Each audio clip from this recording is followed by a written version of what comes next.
There's a script writing structure that top YouTubers are using to hook their audience from the very beginning to get millions of views. Today I'm gonna break it down for you, and it's easier than you think. All you need to do is follow these easy steps and your videos will instantly start attracting more views, engagement and subscribers. But there's a catch. If you're not following this structure, your chances of keeping viewers hooked drop dramatically, and if you don't fix it, you risk never growing your channel. Time is ticking, and every moment you wait could mean another video that flops. Don't let that happen. But don't worry, there's a solution I'll show you in a minute. You might be wondering, but why should you trust me? I spent the last 4 months deep diving into the world of YouTube script writing, watching over 100 viral videos, reading countless guides, and analyzing the strategies of the biggest names on YouTube. I've pulled it all together into 6 clear steps, added my own insights and made it into a free downloadable PDF for you. I've just started to use this recently, and now it's time for you to use it too. Most creators never get this right, and that's why their videos struggle to hold attention. But once you master these steps, you'll start seeing a shift in how viewers engage with your content, and the algorithm will love you too. So what exactly is this structure? Let's break it down. But before we jump in, remember, every part of this structure is crucial. If you skip even one step, you could be leaving potential subscribers hanging, and your growth could stall forever. Imagine this. You're strolling down the street, and you catch a glimpse of a brand new cookie shop. Your stomach rumbles as the scent of freshly baked cookies travels through the air, and you feel a sudden hunger for something delicious.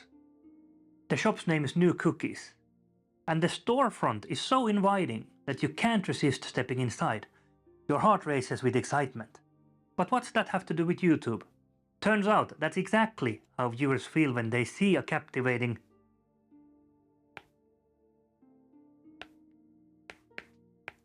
title and thumbnail.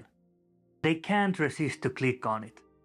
So the very first thing you need to think about, even before you touch your script, is your title and thumbnail. Think of it as the storefront for your video. It's what grabs attention. It's the promise what's inside.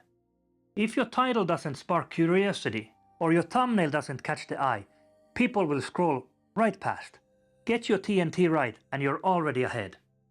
To understand what to write in the next steps, you need to come up with at least 5 questions the viewer might have about the title and thumbnail. We'll need these questions later on, and if you don't do this step, your video most likely will fail in the first seconds. The first few seconds of your video are make or break.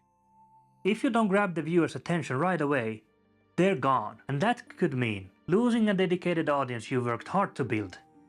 I'll show you in a second what to write that pulls them in instantly, and if you're not doing this, you're losing potential subscribers with every upload.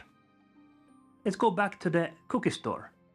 You're ready to open the door to the cookie store, and as you're touching the door handle, gently opening the door, and when you're just about to step in, you are met with the worst imaginable smell that is so disgusting that you just can't take it, so you have to close the door again. That's exactly the same scenario that could happen to your videos. If you don't use something immediately to hook the viewer in, and it's called a hook. There's 3 ways you can easily create that engagement by using different types of hooks. Question hook is the first one. Start by asking your audience a question they want to know the answer to. For instance, have you ever struggled to keep viewers watching your videos? Or you could use a context hook and drop your viewers into the most exciting part of your video right from the start. One more powerful way is to write a statement hook, by making a daring statement that you can back up later in the video. Such as, if you don't start with a strong hook, you might as well be waving goodbye to your audience. This means that you have to use one of the hooks. Otherwise, the next steps I'm about to show you don't matter since your viewer won't even get there.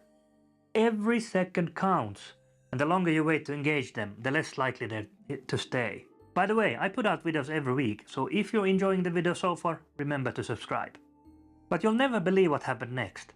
Remember that you opened the door to the cookie store. But what if I told you that the smell wasn't the worst imaginable smell, but it happened to be the nicest, coziest and most heartwarming smell of the freshly baked cookies you so desperately had been craving for, and decided to step in. As you walk through the door, the anticipation builds, and then it hits you. There's no cookies in sight, and it gets worse.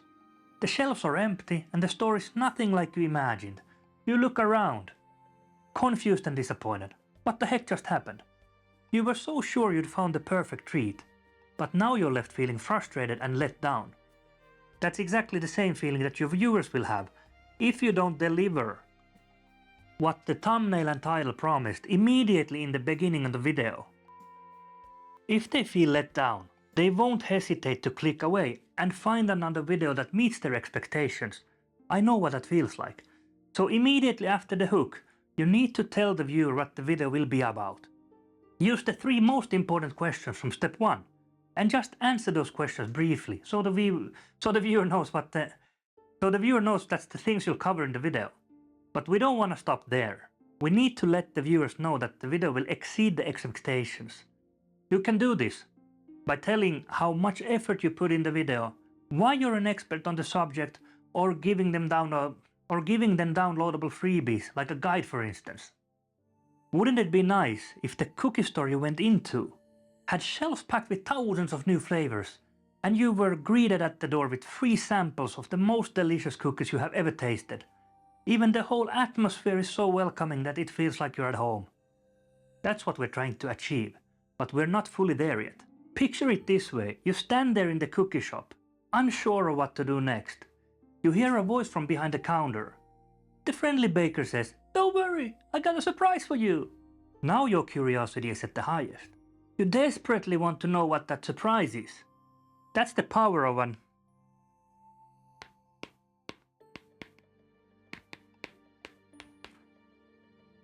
open loop. It keeps you engaged and wanting to know more. You can create that same kind of intrigue by teasing at what's coming up without revealing everything right away. This technique invites viewers to stay engaged because they want to see how the story unfolds. Your audience is waiting for what's next. Let's not keep them in suspense any longer. But remember, if you leave them hanging too long, you risk losing their interest completely. So you approach the counter at the cookie store and the friendly baker starts sharing the stories behind each cookie. "This one," he says, pointing to a bright green cookie. "This is made with matcha and white chocolate, inspired by my travels in Japan. And this classic chocolate chip. It's a family recipe passed down for generations." As you listen, you can't help but feel a connection to these cookies. You're not just hearing about them, you're experiencing the stories, the passion, and the love that went into creating each treat. And before you know it, you're eagerly nodding along, excited to try them all. This experience is exactly how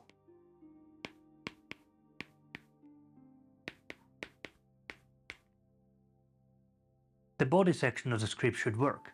This is where you deliver on what you promised in the hook and introduction. Remember the questions you made in the beginning. Answer these questions or topics you promised in the intro. Each point you make should feel like a unique cookie, enticing and full of flavor, by sharing stories and relatable examples. You keep your viewers engaged and wanting more. But even if you implement all the steps you learned so far, there's one last step that you need to get right. And if you get this one right, there's no possibility that your channel won't grow. Here's the thing, the 6-step structure will set your videos apart, but it's up to you to take the action now. Don't wait until you missed another opportunity to grow. Download this framework right now from the link in the description, and if you're still struggling with confidence on camera, click on this video. It's the final piece to making sure you stand out and grow faster than ever. Did you see what I did there? It's called a call to action. That's step 6. But seriously, go watch that video.